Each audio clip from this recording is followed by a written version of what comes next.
अस्सलाम वालेकुम नाजरीन, ईद की स्पेशल ट्रांसमिशन के साथ मैं हूं मोहम्मद कामरान, मेरे साथ बुशरा हक मौजूद हैं। और सबसे पहले तो मेरी जानिब से, बुशरा की जानिब से, हमारी टीम की जानिब से आप सब देखने वालों को ईद का दूसरा दिन बहुत बहुत बहुत बहुत बहुत बहुत मुबारक। आई नो कि ईद कुर्बान है और पहले दिन में बहुत से लोगों ने कुर्बानी कर रही होगी, आज भी कुर्बानी का सिलसिला जारी होगा। लेकिन आप सब लोगों को आगाज में एक मैसेज जरूर देना चाहूंगा, खास तौर पे कराची वालों को। कराची जो है, जब आज मैं सड़कों पे बाहर निकला तो आलाइशें हर जगह मौजूद थी। तो सुन्नत इब्राहिमी तो आप यकीनन अदा कर रहे हैं, लेकिन निस्फ ईमान जिसे सफाई कहते हैं उसका भी यकीनन आप जरूर ख्याल रखें, ताकि जो लोग हैं बाकी वो कम से कम इस वजह से मुतासिर बिल्कुल कामरान, ये बहुत ज़बरदस्त मैसेज है आपका कि सफाई का ख्याल रखना है। साथ साथ एक और चीज़ ये है, बहुत इंपॉर्टेंट चीज़ है कि आप सबको SOPs का भी ख्याल रखना है, क्योंकि अभी मैं थोड़ी देर पहले ये ब्रेकिंग कर रही थी कि सिंध में कोरोना केसेस बहुत ज़्यादा होते जा रहे हैं। हम डॉक्टर साहब को भी लेंगे अपने साथ और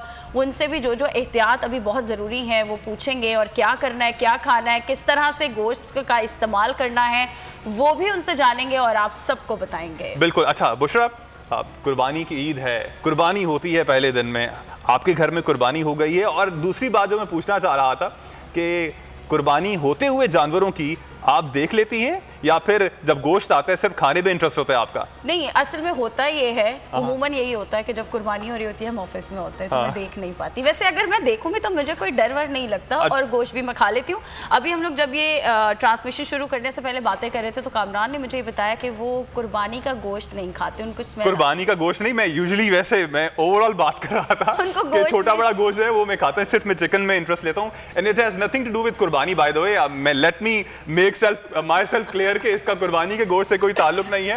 एनी हाउ, मैं अपने मेहमानों का आप नाजरीन से तारुफ करवाता चलूँ। हमें स्टूडियो में ज्वाइन किया है इश्तियाक बेग साहब ने, पॉलिटिशियन है, समाजी कारकुन है, मेक अ विश फाउंडेशन है उसका रवा है। बहुत शुक्रिया इश्तियाक बेग साहब, आपके वक्त का हमारे साथ मौजूद हैं प्रोफेसर डॉक्टर सईद खान। उनसे हम कोरोना के हवाले से भी पूछेंगे, ईद पे क्या कुछ खाना चाहिए, क्या कुछ नहीं खाना चाहिए, उस हवाले से भी पूछेंगे। और कौन कौन है हमारे साथ? और तो अभी पीछे ने बैन किया हुआ है तो क्या फील कर रहे हैं शरोज, ये भी हम उनसे जानेंगे। साथ साथ सिंगर भी होंगे हमारे साथ। और अभी जो हमारे मेहमान हैं उनसे पूछते हैं हम इश्तियाक बेग साहब से कि उनकी ईद कैसी गुजर रही है, कल उन्होंने क्या किया, उनकी जो फाउंडेशन है मेक अ विश, वहाँ पर जो बच्चे हैं उनकी कौन कौन सी ऐसी ख्वाहिशात थी जो ईद के दिन आपने पूरी की। अस्सलाम वालेकुम, ईद मुबारक। Thank you so much Bushra, Kamran, आपको, व्यूअर्स को, आपकी पूरी टीम को ईद की बहुत बहुत मुबारकात। माशाल्लाह, यू आर लुकिंग ग्रेट। बहुत थैंक यू। अच्छा बुशरा, मेरा यह है कि since I am the honorary consul general of Morocco, तो हमारा ये होता है कि जितने भी कौंसल जनरल्स हैं इस्लामिक कंट्रीज़ के, वो सब एक जगह जमा होकर किसी के घर के ऊपर वो नमाज पढ़ते हैं। अच्छा। उसके बाद फिर ये होता है कि हमारा सेट पैटर्न है कि अपने वालिदैन की कब्र पे जाना होता है जी, माशाल्लाह। वहाँ पे गए। मगर कल ये हुआ कि इस बार मेक विश के हवाले से कोई 6 ऐसे बच्चे थे जो कैंसर के मर्ज में मुब्तला थे, और उनकी ख्वाहिश ये थी कि जी वो कुर्बानी का जानवर भी ख़रीदेंगे और कुर्बानी मनाएंगे, क्योंकि इससे पहले कभी ऐसा हुआ है कि उन्होंने कुर्बानी नहीं मनाई।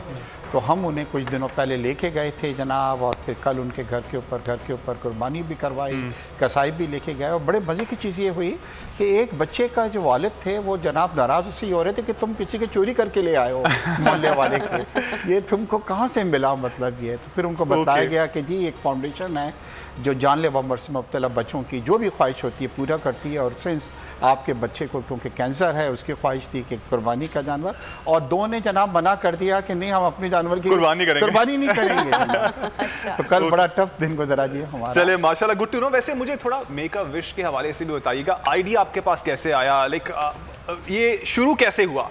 कामरान, ये एक इंटरनेशनल फाउंडेशन है जो दुनिया के 60 ममालिक के अंदर है, और वो बच्चे जो जैसे मैंने आपको बतलाया कि कैंसर जैसे मर्ज से मुब्तला होते हैं, जो भी ख्वाहिश है, ये इतनी बड़ी फाउंडेशन है कि अगर कोई ख्वाहिश बच्चा ये करे कि उसके अमरीकी सदर से मिलना है तो it will be possible in 1 month, मगर कोई इंटरेस्टेड नहीं है बच्चे मिलने में। अच्छा, पाकिस्तान में अपने क़याम से लेके अब तक हम कोई 13,000 विशेष पूरी कर चुके हैं माशाल्लाह। इनमें एक बड़ी तादाद हमारे दरमियान मौजूद नहीं है बच्चों की, क्योंकि हम उन्हीं बच्चों को कैटर करते हैं जो जानलेवा मर्ज से मुब्तला होते हैं। मगर हमें खुशी यह है कि दुनिया से रुखसत होती वक्त उनके चेहरे पे एक मुस्कुराहट थी, और वो मुस्कुराहट थी उनकी जो मोस्ट चेरिश विश थी उसकी पूरा होने की।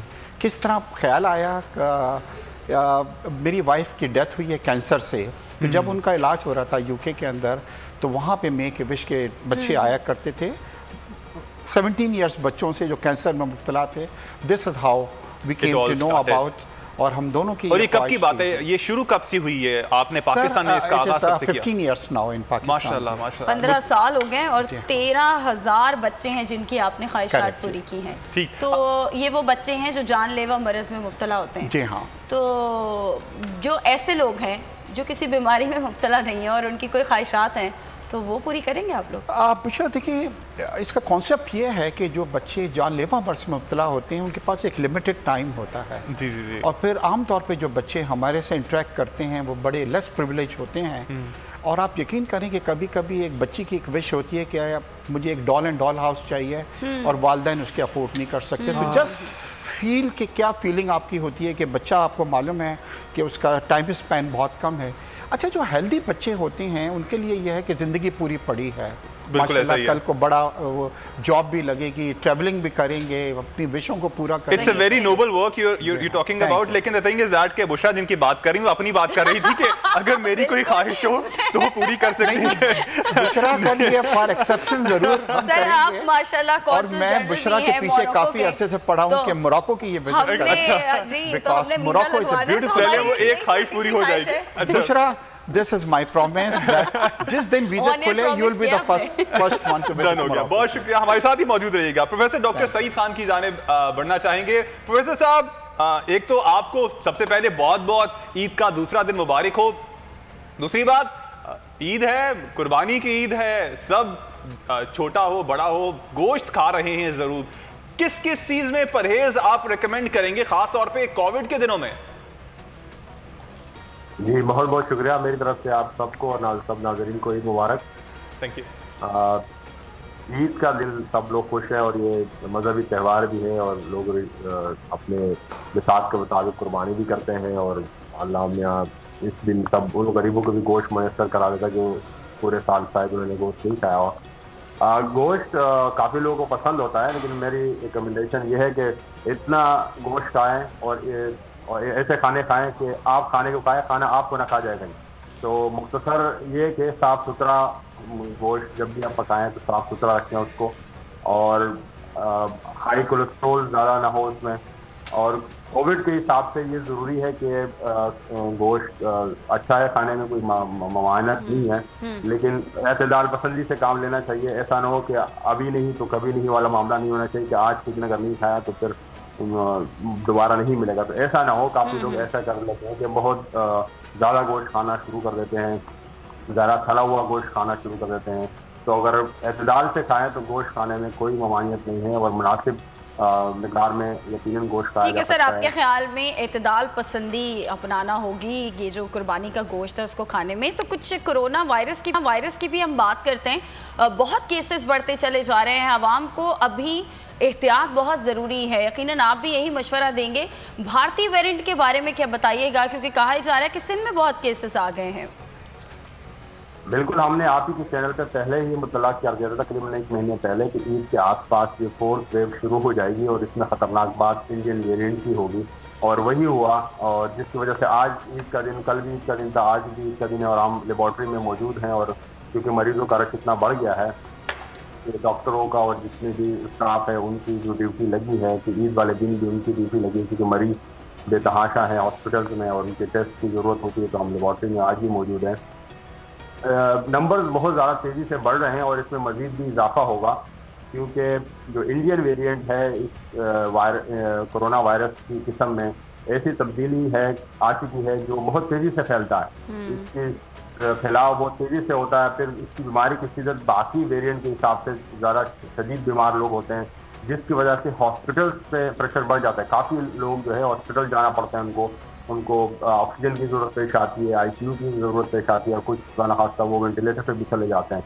तो ये मुसलसल प्रेशर बढ़ रहा है और तकरीबन इस वक्त 50,000 लोग जो है करंट एक्टिव बीमार हैं जो हॉस्पिटलाइज है, जिसमें तकरीबन 2,500 लोग की तबीयत शदीद बीमार वाली है और उनकी जान खतरे में है और ये नंबर मुसलसल बढ़ रहे हैं। तो आवाम से गुजारिश है कि वो अपनी वैक्सीनेशन को बिल्कुल सर, हम भी मुसलसल गुजारिश कर रहे हैं आवाम से कि एहतियात बरतें, ख्याल रखें, SOPs को फॉलो करें, ईद भी बनाएं, लेकिन साथ साथ इन चीज़ों को भी ख्याल रखें, क्योंकि जिस तरह हम पढ़ रहे हैं न्यूज़ में कि केसेस बढ़ते ही चले जा रहे हैं और सूरत हाल मज़ीद ख़तरनाक हो सकती है। अब हम शामिल करेंगे शेरोज़ खान, टिकटॉकर भी हमारे साथ मौजूद हैं, उनसे भी बात करेंगे और जानेंगे कि शेरोज़ इस ईद को किस तरह से मना रहे हैं, क्योंकि टिकटॉक पे तो बैन लग गया है। शेरोज़, बहुत शुक्रिया आपका और ईद मुबारक आपको भी। खैर मुबारक, कैसी हैं आप? अच्छा शेरोज़, बताइएगा ईद पे इस बार क्या प्लान किया आपने? टिकटॉक पे बैन था तो कुछ मुख्तलिफ था या फिर इट वाज ऑलराइट? नहीं, बेसिकली बात यह है कि पहली चीज़ तो अगर हमारा मुल्क का कोई भी इदारा किसी भी ऐप को या किसी भी चीज़ को गाइड करता है कि आपने ये चीज़ के ऊपर फोकस करना है, कि हमारे पास जैसे कुछ वल्गर कंटेंट भी डलते थे टिकटॉक पे, तो अगर हमें उनको बोला गया कि आप इस चीज़ के ख़िलाफ़ हमारे मुल्क में हम नहीं इस चीज़ को चाहते, तो अगर उन्होंने इस चीज़ पे एक्शन नहीं लिया तो बिल्कुल बैन होना चाहिए। मैं बिल्कुल इस चीज़ के हक़ में हूँ और कोई ख़ास इम्पैक्ट पड़ा नहीं, टिकटॉक बैन हो या ना हो, लेकिन ये एक ऐसा इवेंट है जिसमें बच्चे, बूढ़े और मतलब हर एज का जो बंदा है वो इसको एंजॉय करता है और हमने बेइंतहा एंजॉय करा हमेशा हर साल की तरह। अब अच्छा शेरोज़, एक और चीज़ मैं आपसे पूछना चाहूँगा, अब तो टिकटॉक के अलावा भी बहुत सी ऐप्स आ चुकी हैं, टैलेंट के बारे में यूजुअली बहुत सी बातें की जाती रही हैं टिकटॉक के हवाले से कि टिकटॉक पे होता है, आपको टैलेंट की ज़रूरत नहीं होती है एंड ऑल दैट। आप इसको कैसे डिफेंड करेंगे और इस हवाले से क्या कहेंगे? और अब जब तकरीबन हर दूसरा बंदा टिकटॉक पर मौजूद है, तो अपने आप को नुमाया करने के लिए या दूसरों से डिफरेंट करने के लिए आपकी नज़र में क्या करने की ज़रूरत है? बेसिकली पहली बात तो ये है कि जो लोग इस ऐप के ख़िलाफ़ कहते हैं वो खुद इंस्टॉल करके बैठे होते हैं। पहली चीज़ तो ये है। हाँ। टैलेंट आप ऐसा नहीं है कि आप किसी ऐप के थ्रू दिखाएं, आप कभी भी, आप अगर टैलेंट है तो आप किसी भी वे में शो कर सकते हैं उसको। ज़रूरी नहीं है कि टिकटॉक को ही सारा बनाया जाए, लेकिन हाँ इस पर क्रिटिसाइज़ होता है, लेकिन मैं नहीं मानता कि इसको आप इस तरीके से जज करें कि नहीं अगर टिकटॉक बनाते हैं या कुछ भी तो वो क्रेंज है, ऐसा बिल्कुल भी नहीं है। बिल्कुल शेरोज़, इस बारे में आपसे हम मज़ीद भी बात करेंगे। इश्तियाक बेग साहब, आपसे जैसे अभी कामरान ये कह रहे थे कि हर दूसरा बंदा है जो टिकटॉक पर है, आप हैं? टू बी वेरी फ्रैंक कि आई विश, क्योंकि अब तो जनाब मैं बड़ा इम्प्रेस हो गया, सुना हमारे सदर साहब जो हैं, सदर पाकिस्तान, वो भी इस टिकटॉक ज्वाइन कर, 2 दिन बाद टिकटॉक बैन कर दी। तो अब मेरे ख्याल से कि एक तो हो गया, अब ये नहीं किसी को कि टिकटॉक जो है वो बंद हो जाएगी पाकिस्तान में, क्योंकि सदर साहब भी अब लीड कर रहे हैं और आई विश कि मेरे पास इतना टाइम होता, मैं इतना बिजी हूँ मेक ए विश के साथ। और दूसरा भी डॉक्टर साहब जो बतला रहे थे कोरोना के बारे में, आप लोगों को डरने की ज़रूरत नहीं है, मैं वैक्सीनेटेड हूँ और मैं 1 साल पहले जनाब मैंने वैक्सीनेशन करा ली थी, तो आपको डरने की बिल्कुल ज़रूरत नहीं है। ऑलराइट, अच्छा एक और बात आपसे ज़रूर पूछना चाहूँगा। अब क्योंकि सोशल मीडिया का दौर है, हर बंदा चाहता है कि जो भी चीज़ वो करे वो एटलीस्ट लोगों को दिखाई दे। Talking about your organization make a wish foundation के हवाले से आप क्या सोचते नहीं है कि इनोवेशन करते हुए अब टिकटॉक पे या फिर दीगर सोशल मीडिया की एप्स पे आने की आपको ज़रूरत है? बिल्कुल आपने सही कहा। देखिए मेक ए विश फाउंडेशन इस वक्त जब मैं यहाँ से उठूँगा और ये मेरे ऑलरेडी डिपार्टमेंट जो है इसको कैरी कर रहा है शो को, हम इसको लोड कर देंगे ताकि मेक ए विश के बारे में जो बात हुई है, और ये सिर्फ पाकिस्तान में नहीं 60 कंट्रीज़ के अंदर, क्योंकि अवेयरनेस के लिए बड़ा ज़रूरी है सोशल मीडिया। और ना सिर्फ अवेयरनेस के लिए ये बहुत ज़्यादा है, हम ये भी चाहते हैं कि वो लोग जो बच्चे या फैमिलीज़ देख रहे हैं जिनके कोई ऐसा बच्चा है जो जानलेवा मर्ज से मुब्तला है, क्योंकि आई थिंक सोशल मीडिया से ज़्यादा अवेयरनेस इस वक्त कोई और जो है मीडिया क्रिएट नहीं कर सकता, तो हमें बड़ी ज़रूरत होती है। बिल्कुल, कल के दिन के बारे में आपने बताया कि आप मसरूफ़ थे, तो कोई कलेजी वलेजी बनाई किचन में, कोई जाते हैं कोई काम वाम करते हैं ईद के दिन या नहीं करते, या सिर्फ मेक अ विश के साथ ही बिजी हैं? देखिए मैं कोई इतना ज़्यादा मीट लवर नहीं हूँ, टू बी वेरी फ्रैंक। और अभी कामरान को मैंने सुना था जब वो बात कर रहे थे कि मैं बकरा ईद का गोश्त थोड़ा सा अवॉइड करता हूँ, हालांकि इसमें कोई बुराई नहीं है इसके अंदर, तो क्योंकि मैं जब अपने जानवरों को 1 हफ्ते पहले ले आता हूँ, और इस बार मुझे इतना दुख हुआ जब मैंने गाय को ज़िबा किया, वो इतनी क्यूट भी थी और इतनी फ्रेंडली थी, वो इतनी लविंग थी कि जब मैं उससे करीब जाता था तो वो अपना फेस जो है वो मेरे जिस्म से रब करती थी। प्यार हो गया था उसको आपसे। तो मुझे पता नहीं वो खा नहीं सकता वो गोश्त, तो मेरे ख्याल है थोड़ा सा दिल ख़राब होता है, क्योंकि जब बाजार से हम खरीद के खा लें तो वो लज़्ज़त खा नहीं सकते। बनाने के हवाले से ज़रूर आपसे सवाल करूंगा, लेकिन मैं चाहूंगा कि प्रोफेसर डॉक्टर सईद खान की जानिब जाऊं और उनसे पूछें कि आप लोगों को तो मशवरा देते हैं कि कम खाएं, खुद आपको किस चीज़ का शौक है? खुद भी आप कलेजी और बाकी चीज़ें शौक से खाते हैं या फिर अवॉइड करते हैं? नहीं, बिल्कुल हम भी पसंद है गोश्त। मैं काफ़ी मीट लवर हूँ, लेकिन यकीनन कलीजी हमने पहली जो फुर्सत में कलीजी बनाई और वो खाई। और गोश्त एतदाल पसंदी अगर करें तो गोश्त खाने में कोई मवानियत नहीं है। और मैं तो थोड़ा ज़्यादा शौकीन हूँ गोश्त का, तो यकीनन मैंने कलीजी भी खाई और गोश्त भी तल के थोड़ा सा खाया। तो यकीनन ईद की खुशी है, तो एक आध दिन अगर थोड़ा सा गोश्त खाया जाए तो उसमें कोई मेरे ख्याल में नुकसान नहीं है। बाकी दिन फिर हम डाइटिंग स्टार्ट कर लेंगे 2-3 दिन एक्स्ट्रा। लेकिन अभी तो ईद का मौका है, सब बच्चों के साथ और फैमिली के साथ हमने काफ़ी इंजॉय किया। और बाकी जो लवाजमात थे कुर्बानी के, वो सारा उसमें पार्टिसिपेट किया। अपना कुर्बानी करके फिर हम बाकी लेबॉर्ट्री में आए और काम भी स्टार्ट किया। तो दोनों चीज़ें साथ साथ चलती हैं। यकीनन ये ज़िंदगी का हिस्सा है और हमारी कौमी फरीज़ा भी है, और इस बहाने हमारे सब लोगों से इंटरेक्शन भी हो जाती है। कोरोना की वजह से काफ़ी चीज़ें सप्रेस हो गई थी और इंटरेक्शन काफ़ी कम हो गया, लेकिन ईद की त्यौहार ऐसी है जिसके जरिए आप सबसे, दोस्तों से, रिश्तेदारों से आप इंटरेक्ट करते हैं। इस बार तो काफ़ी सोशल जो है डिस्टेंसिंग की वजह से फ़ोन वगैरह पे ज़्यादा मुबारकबादें हुई, लेकिन फिर भी जो क्लोज। सर क्या कुर्बानी की आपने? क्या जानवर लाए थे? खुद गए थे? ऑनलाइन मंगवाया था? इस बार मैं बहुत जल्दी कुर्बानी का जानवर ले आता, जब बिल्कुल रश नहीं था। पहले तकरीबन 15-20 तो उस वक्त बिल्कुल रश नहीं था और हमने जानवर ले जाते, गाय ले आते और एक बकरा ले आया था। तो मतलब SOPs का फुल ख्याल रखा। अच्छा शेरोज बताइएगा, आपको खाने में क्या पसंद है? कुर्बानी का गोश्त आपको पसंद है और कुर्बानी खुद भी की आपने? जी बिल्कुल, कुर्बानी का गोश्त पसंद है और कुर्बानी खुद भी की है अल्हम्दुलिल्लाह। हमें तो वो कहते हैं ना कि बकरीद से एक दिन पहले बकरों को और गायों को जो है छुरियाँ नज़र आती हैं, हमें जो है वो एक दिन पहले सिखे बोटियाँ नज़र आना शुरू हो जाती है। तो हम तो बहुत इंजॉय करते हैं और हमारी बेसिकली बच्चों की ईद होती है और हम भी अपने आप को बच्चों नहीं, कुर्बानी में जो पूछना चाह रहा था, कुर्बानी एज एन कि अपने हाथ से कुर्बानी करते हैं या अपने कसाई बुलवाते हैं? I've seen people कि जो जिनका रिचुअल होता है कि वो कसाई को बुलवाते नहीं है, घर में ही जो भाई होते हैं सारे वो खुद से ही जो बैल या बकरा होता है उसको ज़िबा करते हैं। तो you one of those people या अपने कसाई को बुलवाते हैं? नहीं, हम कसाई को बुलाते हैं, क्योंकि हमें कहीं हमसे कोई गलती ना हो जाए और हम जाहिर सी बात हम प्रोफेशनल्स नहीं हैं, तो इस काम को वही करें जो प्रोफेशनल है। तो हम कसाई बुलाते हैं और उनको ही कहते हैं कि इसको जो है ज़िबा करें। और थोड़ा अफसोस होता है, खुद तो मैंने आज तक छुरी नहीं फेरी बिल्कुल भी, ना मेरे घर में कोई ऐसा काम। किसी को पापा को कहता हूँ कि आप, वो भी मना करते हैं, छोटे भाई को मना करते हैं। वैसे जब शेरोज जब आप जानवर लेने गए होंगे तब तो खूब टिकटॉक्स बनाए होंगे, लेकिन बदकिस्मती से जब वो कुर्बान हुआ तब टिकटॉक बैन हो गया, तो अफसोस हुआ कि ये वाली चीज़ें सब टिकटॉक पे नहीं डाल सके आप? नहीं, मैंने इस बार वीडियोस ज़्यादा बनाई ही नहीं। अच्छा। मैं इतना बिजी हो गया था उन जानवरों में, इतना ज़्यादा कि मैंने उनके ख्याल रखने के लिए मैंने मतलब मोबाइल को हाथ ही नहीं लगाया।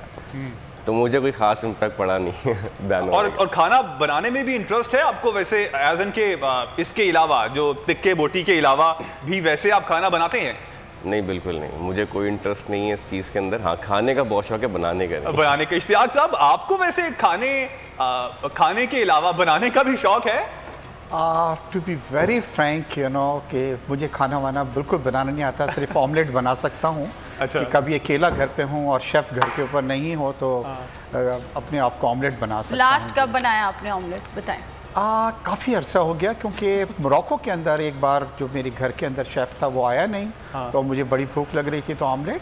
अच्छा, अभी आप कामरान पूछ रहे थे किसी से कि आप खुद ज़िबा करते हैं कि नहीं। कल मेरे पास जनाब कुछ वीडियो आई है मोरक्को से। अच्छा। 2 ख्वातीन हैं जनाब, वो ज़िबा भी कर रही हैं और उसको जनाब वो खाल बाल भी उतार रही हैं। And I was very surprise कि बड़ी और वो बड़ी महारत से आई गेस वो अगर वीडियो मैंने भी देखी हुई है, अगर ये वही वीडियो है तो उसमें बड़ी महारत से वो खवातीन उतार रही थी। एग्जैक्टली जी। इवन यहाँ पे पाकिस्तान में कसाई भी वैसा नहीं उतार सकते जिस तरह वो बाकायदा कुर्बानी कर रही थी और जिस तरह उसकी खाल उतार रही थी। तो मेरे ख्याल से एक चीज़ होनी चाहिए कि ये जो मेल हमारे कसाई हैं, अब मेरे ख्याल से फीमेल कसाई भी पाकिस्तान में दस्तयाब होने चाहिए। तो आप क्या चाह रहे हैं, अगली ईद पर मैं ईद के दिन छुट्टी लूं और मैं कसाई बनूं, क्या चाह रहे हैं? I think you will make more money. Sir तो बताएं क्या खाया, क्या बनाया, आपके शेफ ने क्या बनाया ईद के पहले दिन?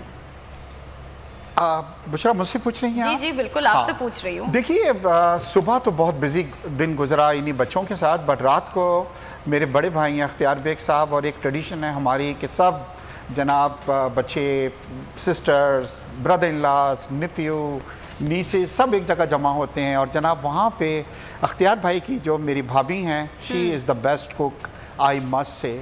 और कल उन्होंने जो चीज़ें बनाई थी, ओवर ईटिंग हो गई है, आज मैं I should go to the gym honestly, मगर बड़ा अच्छा खाना बनाया, और फिर खाने पे ख़त्म नहीं हो गया।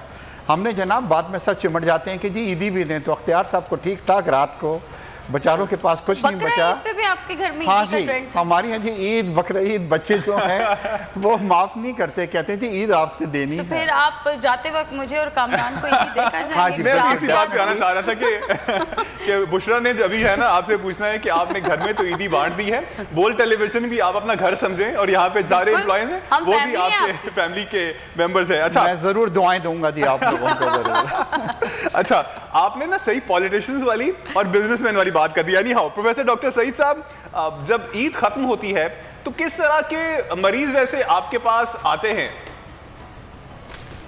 ईद के मौके पे अक्सर एक तो आजकल कोरोना चल रहा है, लेकिन इसके अलावा रूटीन जो ईद के बाद के मरीज हैं वो अक्सरियत उसमें ओवर ईटिंग की वजह से पेट के मरज़ में मुब्तला होने वाले मरीज ज़्यादा होते हैं, जिनमें खाना ज़्यादा खाया होता है या सफाई का ख्याल नहीं रखा होता, तो डायरिया और इस तरह के मरीज ज़्यादा होते हैं जिनकी ब्लड प्रेशर बहुत हाई हो चुका होता है।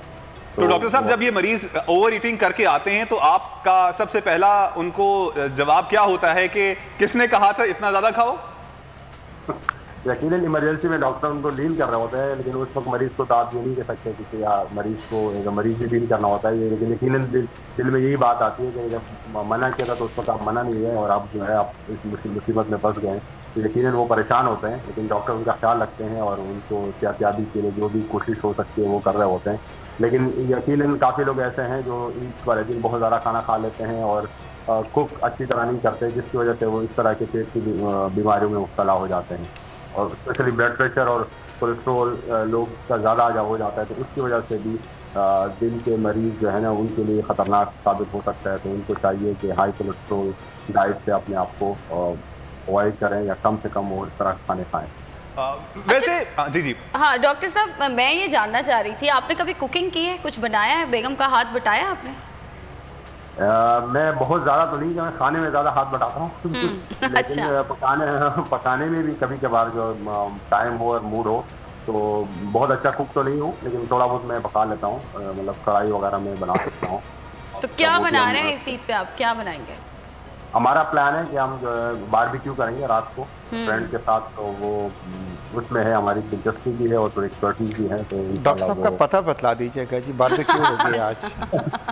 हाँ यस, आप इनवाइटेड सर, प्लीज आप ज्वाइन कर लें। डॉक्टर साहब फिर दूसरे दिन हमने ओवर ईटिंग भी करनी है और फिर दूसरे दिन आपको हॉस्पिटल में भी विजिट करना है। दूसरे दिन ओवर ईटिंग करके पहले आपके घर में जाएंगे, फिर आपके क्लिनिक में आएंगे। सोच ले सर, दावत तो दे दी आप लोग। हाँ जरूर। चुप हो गए डॉक्टर आप साहब। बताएं ना, आप क्या बना रहे हैं अभी इस ईद पर, क्या बनाएंगे? खाना पकाने में कोई है दिलचस्पी? मुझे तो शौक़ नहीं है खाना बनाने का, लेकिन हाँ हमने कल बारबेक्यू किया है और अब मज़ीद 6-7 दिन बारबेक्यू चलता रहेगा, कभी दोस्तों के साथ, कभी फैमिली के साथ, और नई नई चीज़ें रेसिपीज़ निकाली हैं यूट्यूब पे देख के, तो इंशाल्लाह उनको भी ट्राई करूँगा खुद से, इस बार है प्लान थोड़ा सा। अच्छा चलो मुझे बताना, ये जब कुर्बानी से पहले जब मंडी में जाने का पूरा प्रोसेस होता है, आप भी उससे गुजरे राइट? कुर्बानी का जानवर खुद आप लेने गए थे, इस बार आपने वैसे क्या देखा? जो मार्केट रेट था वो हाई था? बिल्कुल, एज़ कम्पेयर टू पिछले साल इतना नहीं था, इस बार बहुत ज़्यादा रेट था, जबकि मुझे ऐसा फील हुआ था कि इस बार रेट शायद कम होगा, क्योंकि पूरा साल जो है लोगों ने बड़ी मुश्किल से गुजारा है और लॉकडाउन वगैरह से हम गुजरे हैं, तो मुझे था कि रेट कम होगा, लेकिन इस बार रेट डबल नहीं ट्रिपल थे, तो बहुत मुश्किल फेस की हमने भी और सबने। ठीक, और अभी यहाँ पर हमें ब्रेक की जाने बढ़ना है और आएंगे, कुछ सिंगिंग की बात करेंगे, सिंगर भी हमारे साथ मौजूद होंगे, आपको भी गाना सुनाएंगे, कुछ बुशरा से गाना भी सुनेंगे, गुनगुनाएंगे हम भी। ब्रेक पे जाएंगे, ब्रेक से वापस आएंगे तो गुफ्तगू के सिलसिले को यहीं से आगे बढ़ाएंगे, हमारे साथ रहिएगा। को बहुत पसंद हो तो हम अली को कहेंगे वो सुनाएंगे। टू बी वेरी फ्रैंक, बिल्कुल याद इस वक्त अच्छा, अब छोड़ें सब बात, हमने अब अली से हम आपकी पसंद क्योंकि आपके घर पे आए हुए हैं तो नहीं, आप बतलाइए। अच्छा मुझे ये बताएं, वैसे इश्तियाक बेग साहब, आपको सिंगिंग करना पसंद है, बाथरूम सिंगर तो होंगे ही आप?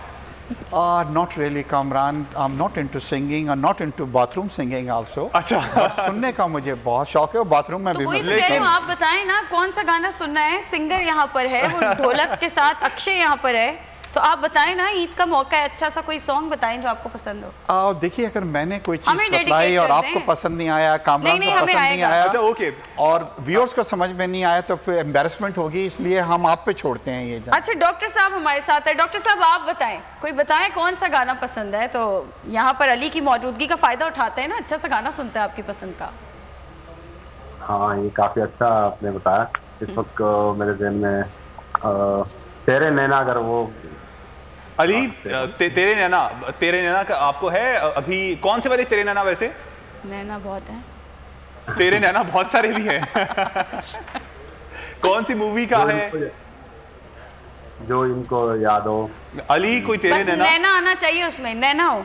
राहत में काफी सारे इस तरह के जो गाए राहत फतेह अली खान ने, तो राहत फतेह अली खान का गाना कोई अली सुना दो। राहत फतेह अली का? हाँ, मेरे पास तुम हो, डन हो गया, बिल्कुल वो सुना दें। जी हाँ।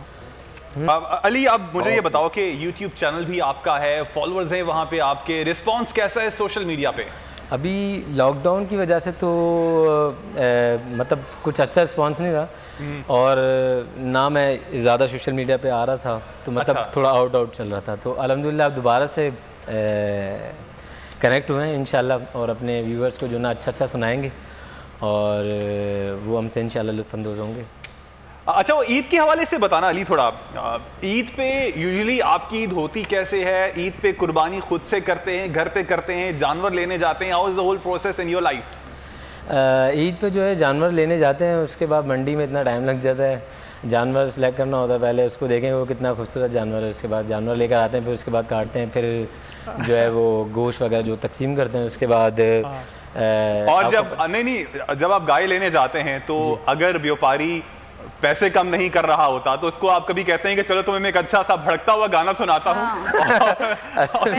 इस पे पैसे कम करो? हाँ नहीं, कभी ऐसा मतलब मैंने कभी किसी को ऐसे इंट्रोड्यूस डायरेक्ट नहीं कराया कि हाँ, कभी कभार ऐसा होता है कि कोई मिल जाता है, यार आपको मैंने वहाँ देखा है, आपको मैंने वहाँ देखा, तो वो बात अलग है, लेकिन कभी व्यापारी से ऐसी कोई बात नहीं कि यार आप एक गाना सुनाए तो मैं पैसे कम कर दूंगा। व्यापारी अपने पैसे पूरे लेता है।